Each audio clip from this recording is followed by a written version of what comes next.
to our Glory Globe TVers. Breaking news, yes, Israel Hamas war live. The Israeli military has issued a warning to 1.1 million residents in northern Gaza, urging them to relocate southwards for their safety.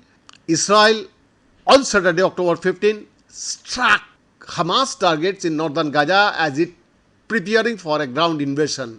Distressing videos continue to emerge along evacuation routes in Gaza. Tens of thousands are seeking refuge and fleeing their homes in the densely populated region. Meanwhile, the US Air Force's Central also announced the deployment of F-15E fighter jets and a A-10 ground attack aircraft to the Middle East region. US President Joe Biden told Israeli Prime Minister Benjamin Netanyahu on Saturday that Washington was working with the United Nations and Middle Eastern countries to ensure innocent civilians have access to water, food and medical care. President Biden affirmed his support for all efforts to protect civilians, the White House said in a statement about the phone call between the two leaders. Displaced Gazans took shelter in a UN school in Khan Yunus on Saturday, October 14, after Israel vowed to annihilate Hamas for the attack a week ago, in which its fighter killed 1,300 Israelis and seized scores of hostages. European Council Chief Charles Michel called a video summit of European Union leaders for the upcoming week to discuss the Israel-Hamas war.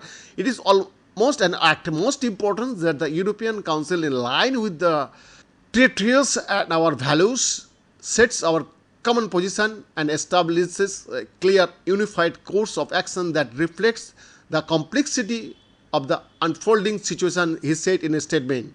US Secretary of State Antony Blinken returned to Saudi Arabia late on Saturday, October 14, after a brief trip the United Arab Emirates amid a 7-nation regional tour aimed at preventing the war between Israel and Hamas from spiraling into a broader conflict.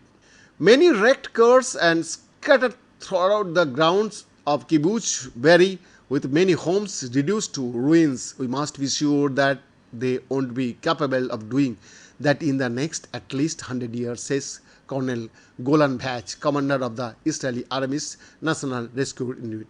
Dozens armored vehicles are positioned near Kibbutz Be'eri in southern Israel as Israel masses its troops around the Gaza strips before an expected ground offensive against Hamas commanders. Behind the report,